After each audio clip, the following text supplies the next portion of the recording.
a monté les mardis graphiques avec l'équipe de Pollen pour diffuser, partager la culture graphique. En fait, on part du point de vue, enfin du constat plutôt, que beaucoup de nos clients n'ont pas forcément une culture visuelle qu'ils ont apprise à l'école ou ailleurs. Du coup, ils savent pas forcément ce qu'ils peuvent demander à une agence de graphisme. Et notre but, c'est un peu d'ouvrir le capot de la voiture graphique et montrer comment ça fonctionne entre les graphistes et leurs clients. Et puis, c'est éveiller le regard et diffuser la culture graphique. Voilà, ça ne change pas, même quand on est en webinaire. Notre but, c'est toujours ça. Et donc, aujourd'hui, on va vous parler de l'identité visuelle de l'écomusée de la Bintinay. Comment ça va se passer? On va être ensemble pendant à peu près 45-50 minutes en fonction de si vous avez beaucoup de questions. Moi, je vais commencer par vous présenter le projet pendant une quinzaine de minutes, donc l'histoire du projet. Ensuite, on fera une table ronde. Alors forcément, une table ronde virtuelle, c'est un bien grand mot, mais on va dire qu'avec l'équipe qui a piloté le projet, on va essayer d'avoir un peu d'interactivité. Voilà, et donc je le redis, Elisabeth Satsouri, qui est directrice artistique de Rennes Métropole et qui a suivi le projet de l'écomusée, ne peut pas être parmi nous ce matin. Elle passe le bonjour à tous les intervenants et à tous ceux qu'elle connaît. Mais par contre, elle m'a fait part de plusieurs choses, de ses réponses aux questions que je voulais lui poser sur la Bintinay, donc on pourra en parler tout à l'heure. Voilà, c'est parti pour la conférence. Et donc, on va parler de l'écomusée de la Bintinay. Et qu'est-ce que c'est que l'écomusée de la Bintinay? Alors, je vais vous le présenter rapidement pour ceux qui ne sont pas rennais. Donc, l'écomusée de la Bintinay, c'est une ancienne ferme qui se situe juste au sud de Rennes, juste en dessous de la Rocade, le périphérique rennais. Qui est une ancienne ferme donc entourée d'un domaine de 19 hectares avec culture, verger, etc. Donc vous voyez, c'est un grand bâtiment, un ancien corps de ferme assez imposant avec plusieurs bâtiments d'élevage. Mais la Bintinay, c'est pas que ça, c'est donc aussi un très grand parc, un verger, potager. C'est aussi un conservatoire d'espèces animales et végétales. Je crois qu'il y a près d'une vingtaine d'espèces en voie de disparition. Enfin, je ne sais pas si on dit comme ça, mais d'espèces menacées, en tout cas, qui sont préservées à la Bintinay.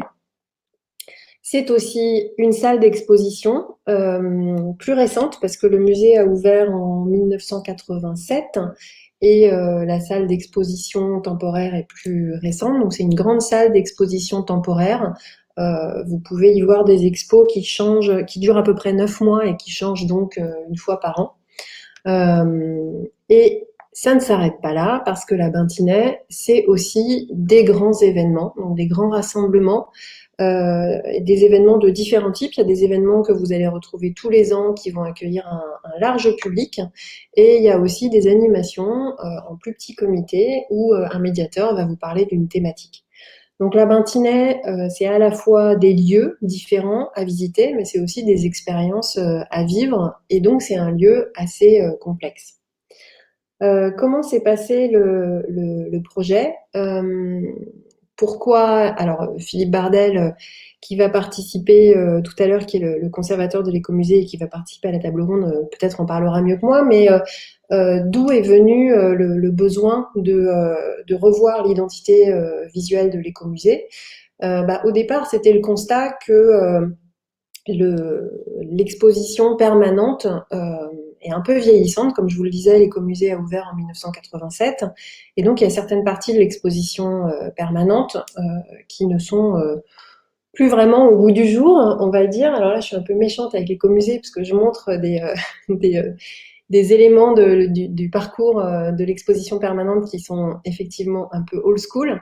Mais voilà, donc il y a eu cette prise de conscience qu'il fallait sans doute rénover le parcours, rénover également le site internet, Et puis, je crois que c'est lors d'une discussion entre Philippe Bardel et Elisabeth Satsouris de Rennes Métropole que la question s'est posée de ne pas s'arrêter uniquement au site internet, mais de revoir aussi l'identité visuelle de l'écomusée du Pays de Rennes, qui donc en 2019 s'appelait encore Écomusée du Pays de Rennes, et qui est le logo que je vous montre là, le logo, pour la première identité de l'écomusée.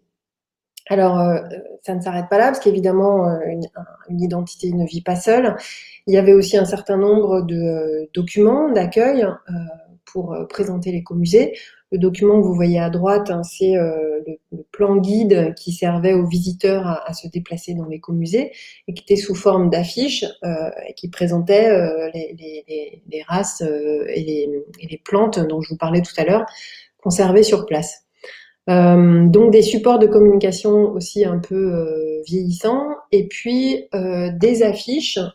Alors l'affiche de gauche, c'était l'affiche de notoriété pour faire connaître l'écomusée aux Rennais et aux habitants du Pays de Rennes et leur donner envie de venir. Qui cohabite avec en bas à droite l'affiche d'une exposition temporaire sur la Vilaine et en haut à droite 2 affiches sur des événements, des grands événements récurrents. Et vous pouvez voir donc il y a une grande, enfin c'est très disparate, il n'y a pas vraiment de lien entre ces affiches. Alors si l'affiche qui est en bas à droite là sur l'exposition temporaire est en dehors des autres affiches, en tout cas les 3 affiches en partie haute, on voit qu'il y a assez peu de liens visuels entre elles. Et donc, c'était effectivement l'occasion de revoir la communication de l'écomusée, à la fois sur son identité visuelle et sur ses supports de communication. Comment s'est passé le projet? Une fois que ce besoin a été identifié, il y a eu un appel d'offres public en 2 phases. Une première phase, alors c'était en juillet 2019, de candidature, c'est-à-dire que il était demandé aux studios de création graphique une note d'intention avec une compréhension de la demande et une analyse de l'existant et des références, mais en aucun cas de la création graphique.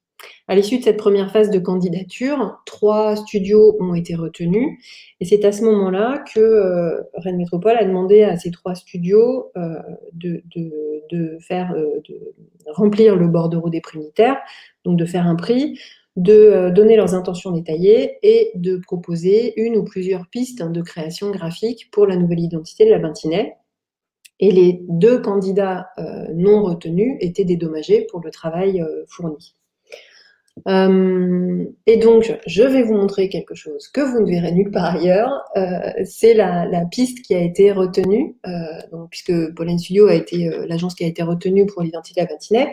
Et donc ça, c'est le logo qui avait été retenu par Rennes Métropole. Et donc, enfin, vous voyez qu'il y a déjà l'intention de ce grand B assez architecturé tout noir. À l'époque, le nom de l'écomusée n'était pas encore définitif. On pensait qu'il allait s'appeler la Bintinais. Et donc, il y avait déjà ce grand B avec un système graphique, vous voyez là sur la droite de l'écran, qui pouvait s'accompagner donc de textures, de gravures, de photos, etc., pour montrer toute la diversité de l'écomusée. Les gravures étant le lien avec le patrimoine historique, mais aussi des textures, aussi un cadrage un peu original pour attirer l'attention et montrer un point de vue différent sur l'histoire et le patrimoine. Et puis ce grand B central avec des gros plans sur des textures liées aux gravures des animaux qui éveillent l'attention et attirent le regard. Donc voilà, c'était la première intention, c'est vraiment les planches telles qu'elles étaient dans le dossier de réponse à appel d'offres et qui ont fait que Pollen a été retenu. Quand le projet a commencé, donc on a continué de travailler sur cette piste qui avait été retenue, mais en parallèle, il nous a été demandé aussi d'aider l'écomusée sur sa stratégie et de les aider à améliorer notamment les contenus des différents documents. Et donc, pour faire ça, on leur a proposé de faire un atelier où on se mettait vraiment à la place des visiteurs en se disant, je suis Léa, petite fille de 8 ans, qu'est-ce qui va faire que je vais avoir envie ou pas d'aller à l'écomusée? Et donc, on a identifié comme ça 6 profils d'utilisateurs différents en essayant vraiment de se mettre dans leurs bottes et vraiment de réfléchir à leur place. Ensuite, on a travaillé sur un énorme tableau. Alors évidemment, on a collé des post-it partout. Donc sur la gauche en rouge, on a identifié ce que c'était l'offre de l'écomusée à la fois sur les lieux de visite et sur les expériences à vivre. En vert, plus au centre, c'était identifier quels étaient les besoins des visiteurs avant leur visite, pendant leur visite et après leur visite. Ensuite, la troisième colonne, c'était les messages, ce que pour l'écomusée, ce qui était important de véhiculer comme message. Et puis à droite, un quatrième tableau sur les supports, où là, on a commencé à croiser entre les supports papier réels et les supports virtuels en ligne, en fonction de la durée de mise à jour, de la fréquence de mise à jour. Qu'est-ce qu'on allait mettre, quel support on pouvait être placé à quel endroit. Et donc ce tableau de droite, on l'a complété et retravaillé avec l'écomusée pour arriver, alors là je vous montre une version synthétisée, qui est un peu compliqué à montrer comme ça sans l'expliquer, mais en gros, c'est un tableau qui, en fonction de la fréquence et des supports à distribuer sur place ou à l'extérieur et des supports en ligne, qui va montrer sur les post-it roses les offres, donc les lieux, les choses dont on parle en rose, donc les offres à visiter, et en violet, tout ce qui relève plutôt des actualités. Et donc, avec ce tableau-là, on a pu voir quel type d'informations on mettait sur quel support, de façon à ce que les supports ne soient pas redondants les uns par rapport aux autres, et de façon à ce que ce soit pratique pour les visiteurs. Donc, tout ce travail de stratégie, évidemment, on l'a mené aussi en parallèle avec un travail de création graphique. Et donc, dans l'appel d'offres, il était prévu que le candidat retenu propose 2 pistes de logos pour l'écomusée de la Vintinay. Et donc, je vais encore une fois ouvrir le capot de la voiture graphique et vous montrer quelque chose que vous ne verrez pas, puisque je vais vous montrer la piste qui n'a pas été retenue. On avait travaillé sur un logo qui partait du principe que Écomusée de la Vintinay, c'est un nom très long. Et comment faire pour rendre ce nom très long original et montrer qu'on parle d'un musée qui donne à voir des choses. Et donc, on a fait un cadre avec ce nom Écomusée de la Vintinay, composé dans une typographie singulière et reconnaissable. Et donc, c'est ce cadre qui invite à regarder d'une manière différente les supports, avec un jeu de profondeur, avec un jeu de cadrage, de devant-derrière, comme vous pouvez le voir ici. Cette piste n'a pas été retenue et donc je vais vous montrer la façon dont on a travaillé sur le grand B tel que je vous l'ai montré tout à l'heure. Donc il y a eu évidemment toute une phase de mise au point, de retravail du B en lui-même, avec là sur la gauche de l'écran un B un peu plus historique avec sa petite patte en bas à gauche. Au centre, un B un peu plus floral, hein, on devine des feuilles. Et puis sur la droite, le B qui a été retenu et qui cache un E, le E accentué de l'écomusée, pour ceux qui ne l'avaient pas vu. Donc voilà, il y a eu toute une phase d'aller-retour. On a également fait des tests sur des fonds de matière, puisque c'était sur ce principe-là que la piste avait été retenue. Donc là, il y a des fonds de plumage, par exemple. Et voilà, jusqu'à arriver à la finalisation du logo. Donc vous voyez l'ancien logo à gauche et le nouveau à droite. Et évidemment, on ne s'arrête pas à juste un logo quand on travaille sur une identité visuelle. Une identité visuelle, c'est pas simplement un logo, ça ne s'arrête pas là. C'est tout un ensemble de codes graphiques qui vont faire la reconnaissance. Et donc là, c'est un ensemble de typographies avec le faune et le worksang, des couleurs, un code couleur avec le noir, bien sûr, pour le B du logo, des gravures, mais aussi des photos. Et c'est l'association de tous ces éléments, la manière dont on va les composer entre eux qui va faire la reconnaissance. Donc là, vous voyez par exemple les cartes de visite de l'écomusée. Donc elles ont un verso différent avec des compositions et des couleurs différentes, mais qui sont tous issus de la charte graphique. Donc ils font tous partie de la boîte à outils graphique dont on se sert pour faire la reconnaissance de la Bintinet. Vous voyez ici l'agenda, donc pareil, qui utilise les mêmes codes graphiques. Le plan qui a été dessiné notamment pour le site internet. Et puis les affiches des événements récurrents, donc par rapport aux affiches que je vous montrais tout à l'heure au début de la conférence, on voit qu'il y a une très forte reconnaissance et une très forte cohérence graphique. Et quand on parle d'affiches, il y a l'affiche de la notoriété, donc comment faire pour donner envie au public de venir se rendre à la Bintinet et de rendre compte de toute cette diversité de la Bintinet. Bah là, je vais vous montrer encore une fois quelque chose que vous ne verrez nulle part ailleurs. C'est le croquis de départ qu'a fait Juliette, donc qui a travaillé sur l'affiche en illustration. Donc le croquis de départ, vous voyez déjà qu'on a placé les éléments et donc notre intention, c'était de faire un visuel très très foisonnant pour exprimer toute la variété de ce qu'on peut voir et faire à la Bintinet.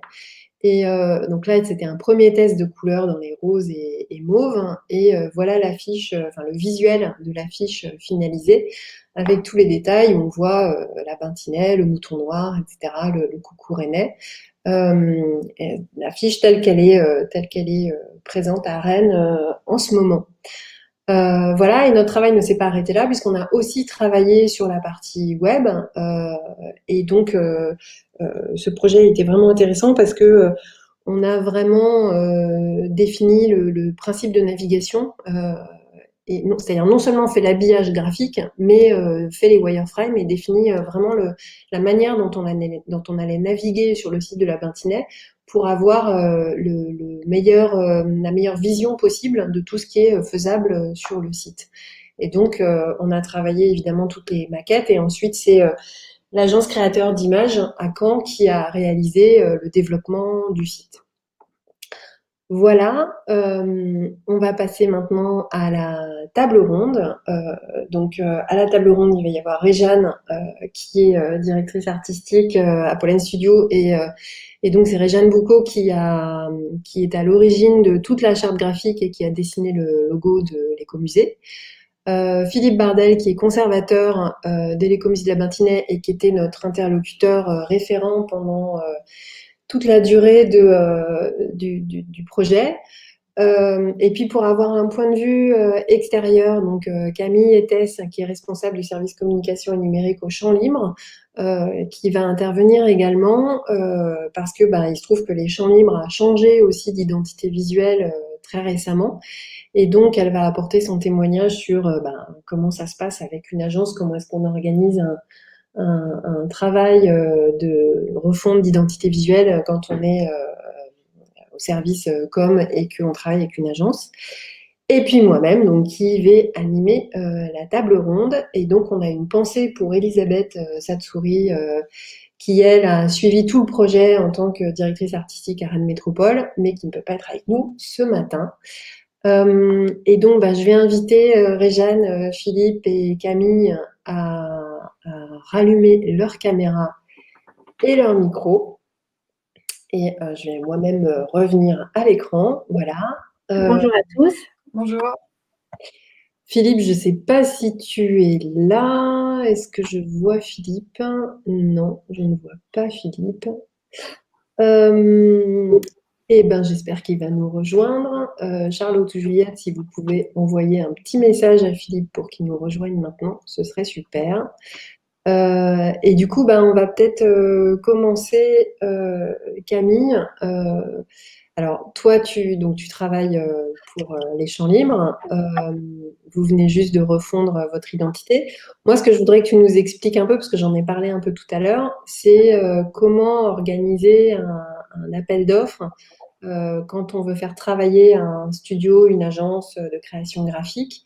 Est-ce que, d'après toi, il y a des grandes règles à suivre ou des grands principes à suivre pour que ce soit un appel d'offres éthique, entre guillemets? Est-ce que vous m'entendez bien là? C'est bon? Très bien. Effectivement, au-delà des règles des marchés publics qu'on pourra balayer rapidement, moi je pense que le préalable et la condition de réussite indispensable, c'est vraiment côté commanditaire de bien être clair sur ses besoins, ses enjeux et ses attentes. Si on réalise pas un brief graphique et avec des objectifs qui soient clairs et rigoureux, on n'arrivera jamais à avoir en face une réponse de qualité parce qu'on n'aura pas été, nous, suffisamment bons en amont pour formaliser nos besoins. Donc ça, je pense que c'est quelque chose qui est indispensable, d'autant plus quand on a des enjeux qui sont complexes ou multiples, ce qui était notre cas au Champ Libre, puisqu'on est une structure complexe, mais ce qui était aussi le cas pour l'écomusée, quand moi je travaillais à la DIRCOM de Rennes Métropole, on avait déjà ces problématiques avec l'écomusée. Donc voilà, c'est bien en amont travailler un brief graphique très clair et le plus construit possible. Et puis après, sur formellement les procédures des marchés publics, on est évidemment, tu parlais d'éthique, Laurence, on est contraint et enfin à respecter évidemment les règles de transparence, d'égalité, de traitement des candidats, mais ça vaut pour tous les règles des marchés publics de chaque collectivité. Et donc après, on adapte en fonction de l'ampleur du projet et des budgets qui sont consacrés. Donc, quand on travaille sur une identité visuelle, généralement, tu l'as dit, Laurence, on travaille en plusieurs phases. C'est un marché, une procédure qui reste ouverte à tous les candidats qui peuvent candidater en présentant des critères de sélection qui sont bien définis et complètement transparents pour tous les candidats. Donc là, généralement, on ne demande pas forcément d'esquisses ou de travail déjà développé, mais plutôt des notes d'intention, des méthodologies de travail, des références, où là, on va commencer un petit peu à sélectionner les candidats comme ça. Et puis une deuxième phase, souvent, où on va demander des pistes qui sont plus abouties, où là, les candidats non retenus sont dédommagés. C'est vraiment hyper important pour nous, collectivités ou institutions publiques, de ne pas faire travailler évidemment les graphistes pour rien, sachant que là où des fois c'est un petit peu difficile et quand on est sur des procédures où on peut plus sélectionner en amont les candidats, c'est que par exemple quand on fait des candidatures sur simple devis pour des projets plus simples, on essaye de ne pas mettre en concurrence par exemple une agence avec un graphiste freelance qui n'ont pas les mêmes coûts de base et donc forcément le devis seront pas les mêmes. Ouais, bah oui, c'est sûr. Merci Camille. Du coup, Philippe, je sais pas si je vois que tu viens de nous rejoindre. Je sais pas si tu nous as entendu avant. Si. Ok. Bonsoir, bonjour à tous. Du coup, donc Camille nous parlait des appels d'offres. Moi, je voulais te demander comment. Donc, tu as entendu ce que j'ai dit du besoin. Je crois qu'il y a eu un échange entre Elisabeth Satsouris et toi au tout début du projet, où ta demande, c'était plutôt de revoir le site internet. Et en fait, en échangeant tous les deux, vous vous êtes rendu compte que c'était aussi intéressant d'en profiter pour refondre tous les supports de communication. Est-ce que tu peux nous raconter ça à ta manière? Est-ce que c'est bien comme ça que ça s'est passé, en fait, l'origine du projet et ton besoin au départ? Alors tout à fait, on avait une structure, on avait une charte graphique en fait qui était extrêmement structurée et donc qui n'avait pas été revue depuis les années 90, depuis l'ouverture de notre parc agropastoral en 93. Et du coup, en fait, cette charte graphique qui était très structurée sur l'ensemble des documents avait, au fil des années, été un peu pervertie, disons-le, avec des documents qui avaient été créés qui respectaient de moins en moins les principes de cette charte graphique, et notamment lors de la création du site internet en 2012, pas du tout. Le site internet respectait pas du tout la charte graphique, y compris le logo qui avait été un peu réinventé à cette occasion. Donc, quand on a souhaité, pour des raisons au départ techniques, hein, ça a été on est un peu tombé à la mer, hein, on n'a pas vraiment choisi de se jeter à l'eau. En fait, quand s'est retrouvé avec un site internet qui était hors service, quasiment, enfin complètement obsolète, on s'est lancé dans une grosse étude pour les fonctionnalités de ce site.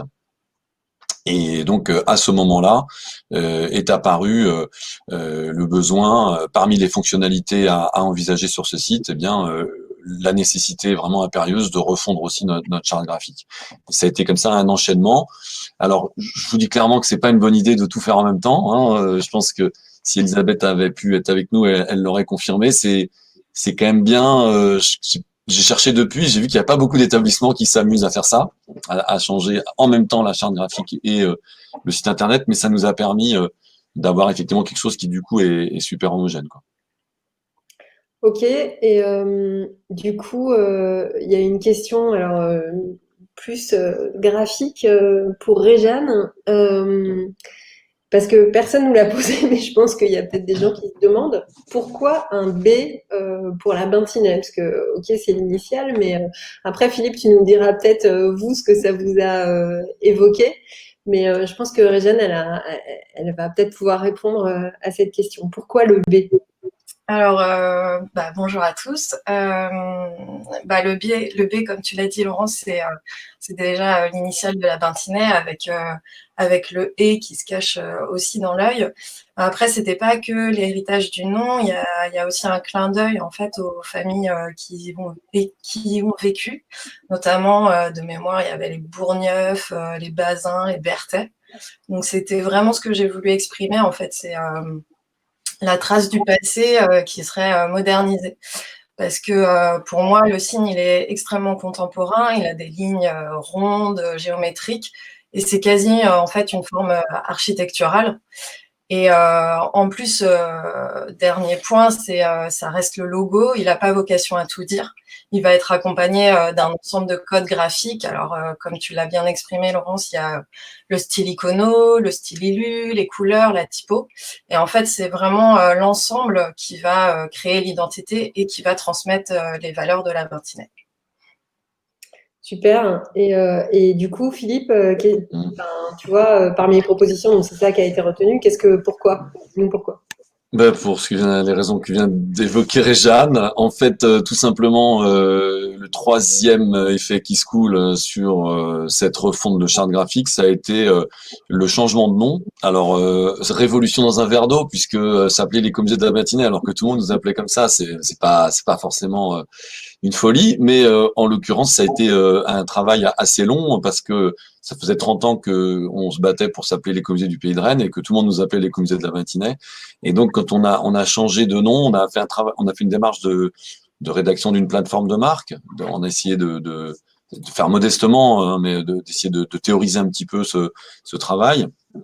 Et ce qui est ressorti, c'est effectivement l'importance pour nous de mettre en avant le terme Bintinet avec une volonté du projet scientifique et culturel qui était de réaffirmer la dimension un peu monument historique finalement de cette ferme qui est une des dernières autour de Rennes et toute proportion gardée de lorgner un peu sur La Roche-Jagu, sur Kerjan, sur Daoulas, des lieux qui sont emblématiques. On n'a pas besoin de dire c'est le musée des jardins et des expositions temporaires du château de Kerjan ou du château de La Roche-Jagu.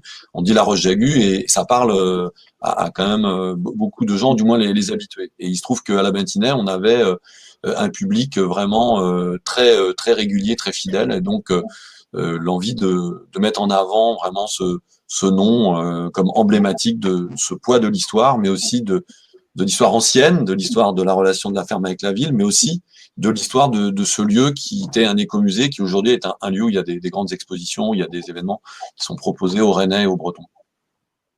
Et est-ce que ça s'est passé comme tu le pensais, ce projet graphique, tu vois? Tu vois, est-ce que tu pensais que ça se passerait comme ça ou pas?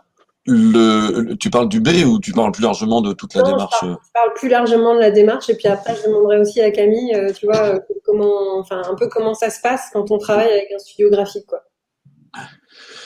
Alors en fait, ça s'est passé assez précisément comme on l'avait rêvé. C'est pas de la flagornerie. C'est vrai que ça s'est très bien passé. On va pas développer. On n'est pas là pour ça. Mais c'est vrai que ça s'est très très bien passé. On s'est bien rencontrés. J'insiste sur le fait que moi, je l'ai vraiment envisagé comme un travail de scénographe. Je crois qu'il y a beaucoup de gens des musées aujourd'hui avec nous. Quand on travaille avec un scénographe, il faut qu'il y ait une confiance. Il y a l'ambiance, il y a le style du scénographe. Je vais dire un gros mot, le côté décoratif, le côté joli, l'esthétique de ce qui est proposé, mais il y a aussi et surtout la collaboration sur le fond, sur vraiment les enjeux, sur la stratégie qu'on veut développer. Et nous, on a tout fait, sans revenir trop sur les marchés, mais on a fait ça de A à Z. C'est-à-dire, pour vous recruter, on a fait comme si on recrutait un scénographe, on a fait un concours, enfin pas un concours, mais un appel restreint avec ce dédommagement, tu en as parlé, j'y reviens pas. Et puis, dans le déroulement, en fait, ça s'est passé comme ça. Et je dirais que on avait vraiment en tête de ne pas tomber dans le risque. Hein, ça peut être un risque pour les musées d'avoir le graphiste hyper talentueux, le graphiste éventuellement à la mode, qui fait une super proposition visuelle, mais par contre qui a du mal à rentrer dans l'univers du musée, qui a du mal à rentrer dans les attentes concrètes. Et nous, c'est vraiment ce que j'ai envie de mettre en avant, c'est ça. C'est vraiment le fait que vous nous avez beaucoup aidé à travailler sur nos besoins, et c'était aussi important finalement que la création graphique. Et Camille, du coup, pour les champs libres, je vais peut-être montrer juste deux, trois, repartager mon écran et montrer quelques photos pour ceux qui ne connaissent pas les champs libres. Est-ce que tu peux nous dire toi aussi comment ça s'est passé, cet échange et le travail avec un studio graphique qui s'appelle Graphéine pour la refonte de l'identité des champs libres? Effectivement, avant de parler plus de ça, je suis d'accord avec Philippe sur la relation de confiance. Elle est indispensable quand on travaille avec une agence ou un graphiste parce que on va travailler en étroite relation pendant des semaines ou des mois. Et c'est vrai que des fois, c'est quand même plus rassurant de travailler avec des agences avec qui on a l'habitude parce qu'on ne sait jamais comment la relation au quotidien va se passer. Et ça peut vite quand même parfois se bloquer quand on n'arrive pas à faire comprendre ce qu'on veut ou qu'en face, on n'a pas forcément de répondant. Nous, avec l'agence Graphéine, ça a été une évidence et une unanimité pour leur proposition graphique au départ, lors de la première phase de proposition. Donc, c'était assez simple dans le choix de l'agence sur la proposition graphique et esthétique. Après, on a eu la difficulté sur, en fait, toute la première phase de préparation du logo qui a été très rapide. Donc, on s'est dit, c'est génial, ça va être un projet qui va être super simple à mener parce que c'était quand même un gros projet parce que pour ceux qui connaissent pas les Champs Libres, on réunit quand même 3 entités culturelles, le musée de Bretagne, une bibliothèque et puis l'espace des sciences qui a un statut associatif. Et en fait, là où ça a été plus compliqué pour nous, c'est après toute la mise en œuvre, la partie exé ou la matérialisation dans nos différents outils, sachant qu'on était en plein confinement, le premier confinement, et au final, on n'a jamais revu l'agence qui travaillait sur Paris. Donc ça, c'est ce que partage Laurence, c'est l'emblème, le logo qui est stylisé comme des caméléons ça c'est plus nos campagnes de notoriété, nos visuels. Et en fait, on a eu toute une phase un peu compliquée lors de la traduction de l'exé sur concrètement la création de la charte graphique, où déjà nous en interne, entre des membres de mon équipe qui avaient vraiment un profil graphique, Elisabeth Satsouri aussi, qui est pareil, très profil de créa, et moi qui avais plus une casquette plus donc une vision peut-être plus, voilà, des visions différentes. Et le fait de pas se voir, de bien comprendre un peu nos objectifs, nos enjeux, voilà, il y a eu quelques semaines un peu flottantes où on a dû aller jusqu'au bout, tester plein de choses pour arriver finalement à quelque chose d'extrêmement simple. Et toute la difficulté que moi j'ai eue, c'était aussi dans mes équipes de dire la simplicité, la sobriété, c'est pas forcément comment dire, quelque chose de la simplicité peut être efficace et répondre aux contraintes du lieu. Oui, parce que c'est vrai que souvent, on a parfois des clients qui ont du mal à comprendre que la simplicité, pour une identité, c'est plutôt quelque chose de difficile à atteindre. et qui est à valoriser pour l'identité d'un lieu, quoi. Mm. Justement, est-ce que moi j'ai une question pour Réjeanne. Est-ce que en tant que graphiste, faire l'identité visuelle d'un lieu culturel comme l'écomusée de la Bintinay, est-ce que c'est différent quand on fait l'identité d'un musée ou quand on fait l'identité de n'importe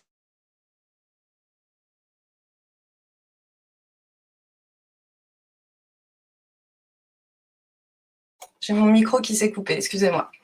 Alors pour répondre à la question de Laurence, bah non, pour moi c'est pas du tout différent parce que au risque d'en choquer certains, un musée pour moi c'est comme une entreprise. Elle s'intègre dans un territoire, il y a un contexte souvent social, politique, économique. Il y a des personnes qui y travaillent aussi, et donc forcément il y a des valeurs à transmettre. Et donc moi, dans ma méthode, j'ai pas vu vraiment de différence. C'est-à-dire que la première étape, c'est vraiment essayer de comprendre les besoins réels. Souvent, il y a un cahier des charges, un brief, il y a des échanges. Et en fait, tout ça, c'est pour aboutir ensemble à une identité qui soit unique et qui montre vraiment la singularité du lieu. Donc la différence, pour moi, peut-être qu'elle se joue plus au niveau du commanditaire et de ses attentes. Parce que effectivement, quand on travaille avec des commanditaires dans le culturel, souvent ils vont peut-être avoir un regard un peu plus éveillé, un regard graphique. Quoique c'est pas toujours le cas, hein, je mets des nuances dans tout ça. Mais du coup, les attentes des commanditaires, je trouve ça hyper important de les comprendre pour pouvoir un peu jauger après jusqu'où on va et quelle liberté graphique on peut s'autoriser sur une création. Alors, tu vois, c'est marrant parce que donc toi, tu trouves que c'est un peu, enfin, c'est la même démarche, en fait, c'est la même méthodologie que ce soit pour un lieu de culture comme un musée ou pour autre chose. Elisabeth Satsuri, tu vois, elle me disait que elle trouve que c'est vraiment spécifique l'identité de musée parce que c'est un endroit qui a une place particulière au cœur des publics. C'est le temple, le gardien de la culture universelle, raconteur de l'histoire de l'humanité, des arts, des sciences, etc. Et que du coup, l'identité visuelle doit être à la hauteur du lieu pour en révéler les trésors. Mais ça rejoint ce que tu dis, c'est-à-dire que effectivement, je pense que les interlocuteurs qu'on a quand on est un studio de graphisme et qu'on fait l'identité d'un musée vont avoir une culture visuelle sans doute plus développée, on va dire, ou un regard plus affûté peut-être que d'autres commanditaires. Et donc, moi, je pense que c'est ça qui fait aussi l'intérêt des studios de graphisme pour travailler sur l'identité. Vas-y, Philippe, hein, on t'écoute. C'est justement, tout le monde m'entend? Ouais. C'est justement un des grands sujets que j'avais envie d'aborder. C'est vrai que quand on est dans un musée, alors peut-être a fortiori un musée d'art, mais globalement dans un musée, la dimension du graphisme, elle est extrêmement importante parce qu'il faut que ce soit chic, il faut que ce soit à la hauteur, effectivement ce qu'évoque Elisabeth. Mais moi, franchement, je dirais que c'est pas ce qui me paraît fondamental. Et je dirais que On t'entend plus, Philippe. On t'entend plus, il faut que tu rallumes ton micro. Ça te paraît fondamental et après on t'a perdu. excusez-moi, je sais pas pourquoi ça saute. Je disais, ça me paraît fondamental parce que si j'étais simplement dans une impasse financière et qu'il fallait que je choisisse entre plusieurs équipes, en tout cas, je pense que l'erreur, ça aurait été de se dire, je vais prendre vraiment une star pour avoir une super belle identité au niveau esthétique, et après je ferai décliner par un autre cabinet. Et effectivement, je crois vraiment que la priorité, c'est ce qu'on a fait nous, c'est d'avoir de pouvoir se familiariser, de pouvoir se comprendre. Tu parlais d'une entreprise, Réjeanne, en tout cas un état d'esprit de nos attentes et que travail après travail, mission après mission, il puisse y avoir des choses qui s'affinent et je dirais une connivence qui s'installe. Et nous, on est parti pour 3 ans, on est sur un marché à bon de commande. Il y a énormément de prestations qui ont été prévues, on les fera pas, mais en tout cas, on a eu ce parti pris de bosser avec vous. Et moi, pour moi, c'est au moins aussi important que la qualité graphique. J'insiste lourdement là-dessus, mais c'est vrai que j'ai vu tellement de musées qui ont eu des super beaux graphismes. Je peux citer le musée de Bayonne, par exemple, comme ça, il serait sans doute pas dans l'assistance, qui a eu un magnifique graphisme qu'ils ont abandonné au bout de 3 ans parce qu'en fait, ça marchait pas. Sur le site internet, c'était très beau, mais en fait, les gens trouvaient pas les infos. Enfin, vous voyez, c'est vraiment important d'être dans une connivence sur un projet, quoi. Ouais, bah c'est la confiance dont tu parlais, Camille, tout à l'heure. Alors c'est vrai que bah, nous aussi, hein, côté graphisme, enfin graphiste, on ressent vraiment ça. On a besoin de cette confiance avec les commanditaires pour sentir qu'on va dans le bon sens. On a besoin de se comprendre. Et c'est vrai, Camille, j'imagine que c'était particulièrement compliqué au moment du confinement pour garder ce lien avec Graphéine. Moi, j'avais une question encore pour Réjeanne, parce que donc là, on vient d'évoquer qu'il peut y avoir des difficultés parfois avec donc là, le confinement et que la confiance est très importante. Moi, je voulais savoir, Réjeanne, est-ce que tu as rencontré des difficultés quand tu as travaillé sur l'identité visuelle de l'écomusée? Donc attention, Philippe, c'est le moment de vérité. Bah oui, forcément, il y a eu des difficultés parce que quand on travaille sur un projet comme l'écomusée, qui est un projet bah, où il y a tout à créer, bah parfois sur certains supports, on peut être en panne d'inspiration. Et oui. Et du coup, la question à ce moment-là, elle se pose de savoir comment décliner les supports avec les mêmes ingrédients, enfin les codes graphiques. Quand on met en place une identité, il y a des codes graphiques, c'est des ingrédients qui font partie de l'identité. Et c'est comment on peut les décliner sur des supports qui sont différents sans répéter exactement la même recette. Parce que, par exemple, dans une recette de cuisine, si on utilise toujours les mêmes ingrédients pour faire la même recette, bah, il y a un moment, voilà, on s'ennuie. Et ben, c'était un peu la problématique pour moi à un moment sur certains supports. Et en fait, bah, ce qui est génial à Pollen, c'est qu'on est plusieurs créas, et donc bah, j'ai eu du renfort en fait sur cette difficulté-là. Et Charlotte et Juliette, alors Charlotte plutôt sur le site internet et Juliette plutôt sur la fiche de notoriété, et ben elles se sont réappropriées en fait les codes graphiques que j'avais mis en place. Et du coup, bah, derrière, elles ont proposé de nouvelles choses, et ce qui, moi, derrière, m'a inspiré à nouveau pour décliner d'une autre façon les supports. Donc, ça m'a donné vraiment un nouveau souffle de créa. Et c'est ça qui est précieux. Enfin, en tout cas, c'est mon message que j'ai envie de transmettre là. C'est le fait de travailler dans une équipe à plusieurs. Bah, ça permet de pouvoir échanger et de pouvoir avancer sur un projet et de créer une nouvelle chose ensemble. Super. Je pense qu'on va passer à vos questions parce qu'il est déjà 11h47 et je pense que tous les quatre, on peut parler pendant super longtemps de l'écomusée. Mais vous avez peut-être des questions. Alors, je sais pas, Charlotte et Juliette, si vous avez noté les questions sur le chat ou si quelqu'un veut lever la main pour poser une question. On vous écoute, Charlotte et Juliette. Ouais, je vais peut-être juste prendre la parole. Du coup, j'ai vu qu'il y avait une question de Francis Blanchemont au début qui disait pas vu le support vidéo. Du coup, je me demandais de quel support vidéo il parlait. Donc, si tu peux prendre la parole, Francis, ça peut être bien. Vous m'entendez? J'arrive pas à allumer ma caméra. Ça marche. Ah, ça y est, voilà, vous allez peut-être me voir. Bonjour à tous, bravo pour votre boulot, toujours fan. Ben non, en fait, je réagissais quand j'ai vu quand Laurence tu as montré les post-it, les tableaux de post-it et tout ça, il y avait donc tous les supports qui étaient évoqués et je l'ai balayé peut-être trop rapidement. Je me suis demandé si cette question-là s'était posée, à savoir, et peut-être que la matinée n'en avait-elle pas besoin, mais d'envisager la présence de l'identité visuelle dans un support vidéographique. Et donc derrière, j'ai posé une nouvelle question, une autre question qui était est-ce qu'il existait est-ce que cette identité graphique était animée et puis voilà, savoir comment vous en étiez occupé. Ça fait beaucoup de questions en même temps. Merci à vous. Alors, l'identité, oui, il y a, enfin, je sais pas, Réjeanne, tu voulais peut-être répondre, mais oui, en version animée. Et après, pour la présence de vidéo, bah, Philippe, c'est peut-être toi qui peut répondre là-dessus. Ouais, c'est bassement financier en fait. Il se trouve que on a nous accès par exemple à des supports numériques. Je sais pas si c'est ta question, Francis, mais on a accès à des supports numériques, donc les affiches en ville là qui ont fait couler beaucoup d'encre et de salive. Donc les films qui sont dans les abribus là, il y en a une quarantaine de faces en en ville. On utilise plutôt ce support-là sur les expos temporaires. Donc là, sur cette campagne de notoriété avec le visuel que vous avez découvert, qui est le visuel de cette année, on n'avait pas envisagé de campagne vidéo là-dessus. Effectivement. Donc comme le besoin, comme on n'avait pas d'occasion de le diffuser, on l'avait pas commandé. Mais c'est vrai que c'est des choses qu'on a pu envisager dans le cadre du marché. Je crois que c'est même dans le bordereau, si je ne m'abuse, dans le bordereau de prix. Mais effectivement, c'était quelque chose qui est tout à fait envisageable.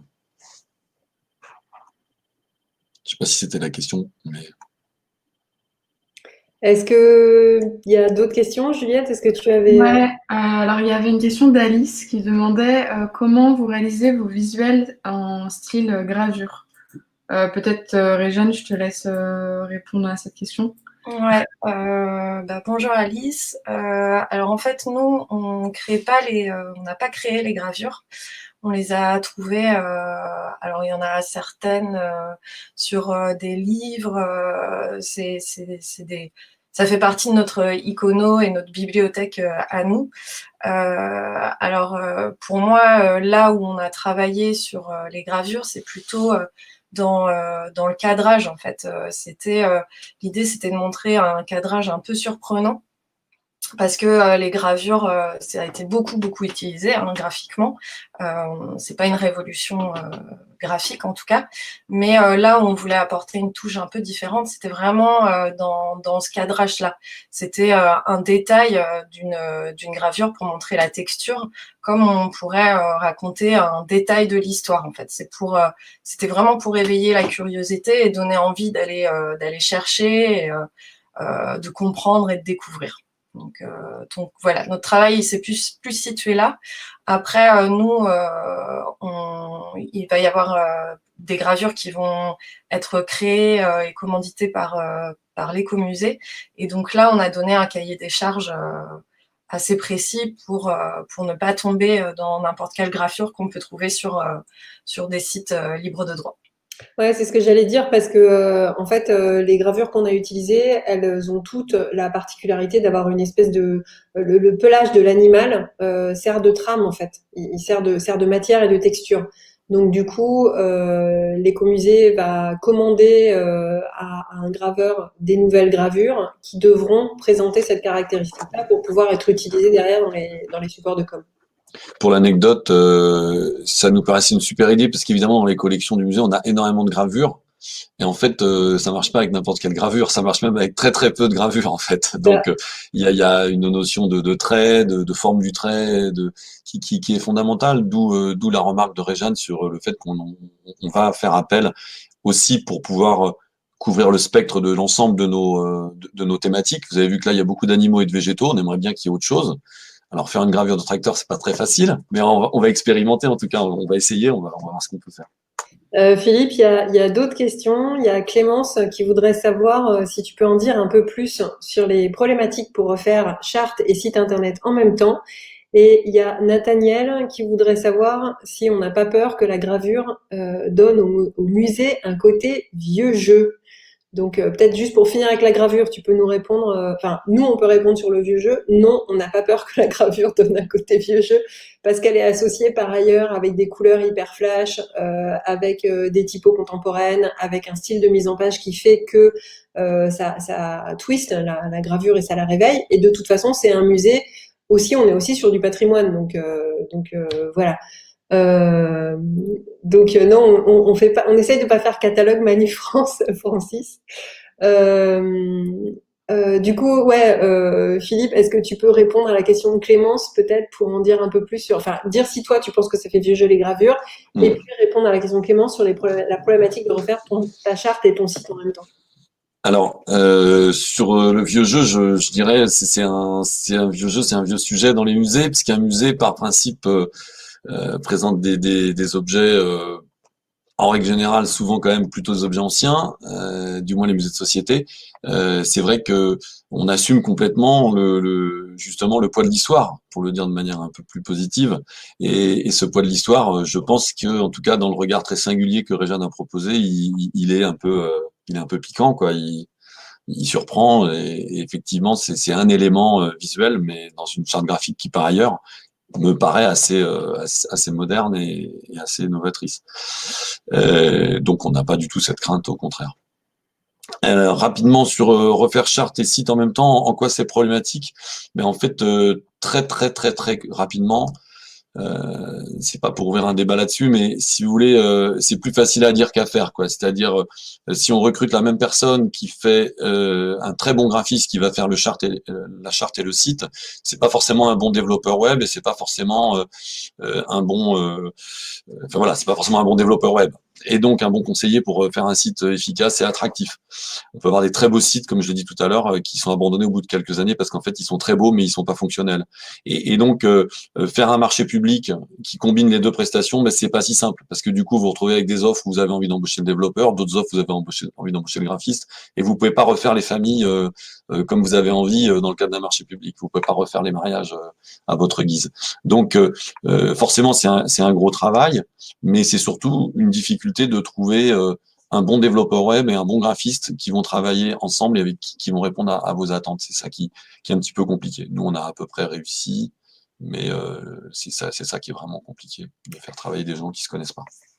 Ok, merci Philippe. Peut-être une dernière question parce que je vois qu'on approche de midi. Guirec nous demande quelle est la durée prévue d'utilisation de toute la charte graphique de l'écomusée. Je sais pas si tu as une réponse là-dessus, Philippe. Moi, je dirais que quand on dessine un logo pour un musée comme ça, ou Réjeanne, tu peux intervenir aussi. On est parti pour sur l'identité visuelle, sur le logo, on est parti pour une quinzaine d'années, voire 20. Après, le fait d'avoir une charte graphique où justement il y a des codes visuels, des codes graphiques, les couleurs, les gravures, etc., qui viennent alimenter, ça permet de rénover certains codes graphiques. Par exemple, on pourra faire évoluer les couleurs s'il y a besoin, ou on pourra faire évoluer les gravures comme on l'a dit tout à l'heure. On peut d'ores et déjà utiliser des photos. Donc ça permet de faire évoluer les codes et de prolonger la durée de vie de la charte graphique tout en conservant le logo en lui-même. Donc moi je pense qu'on est parti, enfin je dis pas nous, mais l'écomusée est parti pour 15-20 ans avec cette nouvelle charte. Qu'est-ce que vous en pensez, Réjeanne et Philippe?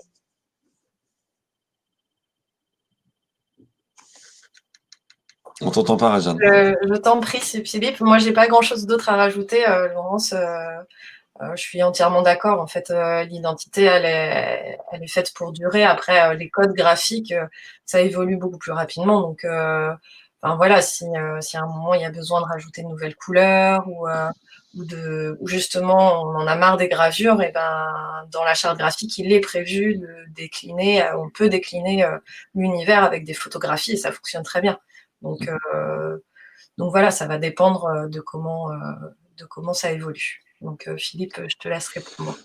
Ouais, exactement. Je dirais que la charte graphique telle que vous la voyez aujourd'hui, l'échéance c'est 2026, c'est l'ouverture du nouveau écomusée rénové, et donc on s'est aussi précipité, je l'ai pas dit, mais on s'est précipité à faire ce site internet et cette charte graphique maintenant parce qu'on voulait pas le faire en même temps qu'on construisait le nouveau musée, c'est aussi assez lourd. Donc voilà, la charte graphique telle qu'elle est, elle préfigure finalement le nouvel écomusée qui sera ouvert au public après la rénovation de l'expo permanente en 2026, à peu près 2026. Mais effectivement, au-delà, après l'inauguration, on pourra retravailler, comme l'a dit Réjeanne, j'ai pas mieux à dire, sur le long terme. Voilà, il y avait un dernier petit mot, une dernière question que je me pose, enfin à moi-même, c'est est-ce qu'il y a eu des difficultés pour rebondir avec ce que disait Réjeanne tout à l'heure avec l'écomusée? Nous, de notre point de vue, ça s'est super bien passé. Je reviens sur la question de confiance. Après, comme dans tout travail, c'est vrai que des fois il y a des allers-retours qui sont plus ou moins longs, mais finalement je trouve qu'on s'en est, on s'en est bien sorti, notamment avec l'agence de web, donc créateur d'images dont on parlait tout à l'heure. C'est ce que tu disais, Philippe, c'est pas toujours évident d'arriver à faire fonctionner des agences différentes autour d'un projet. Et si tu donnes le travail de création graphique d'un site internet à faire une agence de créa graphique, tu vas avoir un site très graphique mais pas forcément très fonctionnel. Et si tu donnes ce travail-là à faire à une agence de web, tu vas avoir un site très fonctionnel mais pas forcément très graphique. Et donc là, il y a un enjeu, un quelque chose qui n'est pas forcément évident à trouver. Mais je pense qu'on s'en est, enfin, en tout cas nous, on est assez fiers du travail qui a été réalisé pour l'écomusée. Juste peut-être le mot de la fin. Qu'est-ce que c'est qu'un logo réussi? Philippe, si tu veux nous dire en 2 secondes, et puis Réjeanne nous dira en 2 secondes après, et ensuite on conclura le webinaire. Pour moi, un logo réussi, c'est un logo qui arrive à donner une vision de l'ensemble des facettes d'un établissement. Et comme nous, on en a énormément, ça peut ressembler à rien du tout. Et du coup, le logo réussi, ben, pour le coup, ça a été le contre-pied, ça a été de mettre en avant une dimension en particulier, cette valeur patrimoniale de la Bantinais, et qui est magnifiée par cette initiale. Et finalement, finalement, c'était une bonne réponse. Merci. Camille, je t'ai pas demandé, mais tu peux peut-être intervenir aussi là-dessus. Qu'est-ce que c'est pour toi identité, enfin, qu'est-ce qui fait qu'une identité visuelle est réussie? Je pense que c'est un logo qui retranscrit simplement et efficacement ce qu'on a envie de montrer et de nous et de les valeurs qu'on porte, tout en s'intégrant à toute la multiplicité des supports. Donc c'est quelque chose qui est simple et efficace et qui dure dans la durée aussi et qui s'affranchit des codes et des modes qui sont plus temporaires, sur lesquels on peut jouer davantage sur des campagnes de notoriété, par exemple. Ouais, merci. Réjeanne? Je rejoins Philippe et Camille sur la simplicité. Je rajouterais l'évidence. Enfin, moi, quand je vois un logo et je me dis j'aurais bien aimé avoir eu cette idée-là, c'est que pour moi, c'est un logo qui est réussi. Après, je pense qu'il faut qu'il soit mémorable et surtout singulier, conçu sur mesure et comme un vêtement, voilà, dont on peut plus se placer. Voilà. Super. Merci à tous. Un dernier petit rappel pour vous dire que c'était le 8e mardi, le 9e sera sur le graphisme engagé. Il y a une exposition qui se tient au Champ Libre justement sur le graphisme engagé, et en partenariat avec cette expo, on va organiser un mardi graphique, celui-ci ouvert à tous, on espère en présentiel si on peut, en janvier ou en février, mais en tout cas il y aura un mardi graphique sur le graphisme engagé à la rentrée 2021. Merci Camille, Philippe, Réjeanne, Francis, tous d'avoir participé. N'hésitez pas si vous avez des questions à nous poser. C'était un plaisir de partager ce mardi graphique avec vous. Voilà, donc je vous dis à bientôt pour la prochaine fois. Merci à tous. Merci, au revoir. Au revoir.